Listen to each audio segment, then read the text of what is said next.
საქართველოს კულტურისა და სპორტის სამინისტრომ საავტომობილო სპორტის ფედერაციას 12 ერთეული კარტინგი გადასცა. ლილო არენაზე იმყოფებოდნენ პროექტ გახდი მრბოლელის გამარჯვებული ახალგაზრდები, რომლებიც ახალშეძენილი კარტინგებით საქართველოს ჩემპიონატში მიიღებენ მონაწილეობას. ახალგაზრდა მრბოლელებმა ახალშეძენილი კარტინგებით არენაზე საჩვენებელი გარბენი მოაწყვეს. როგორც შეხვედრაზე აღინიშნა, ლილო არენაზე ჩამოყალიბდება აკადემია, სადაც ნებისმიერი მსურველი კარტინგის მართვის შესწავლას შეძლებს.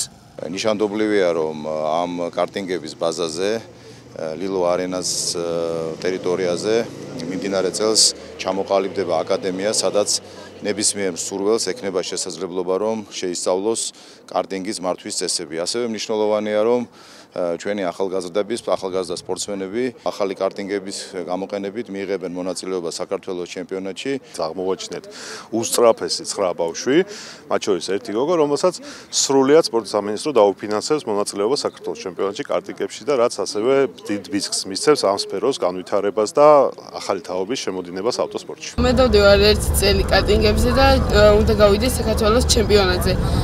ჩემი მიზანია გამოვიდე პროფესიონალი მრბოლელი და საქართველოს წარმატება მოვუტანო.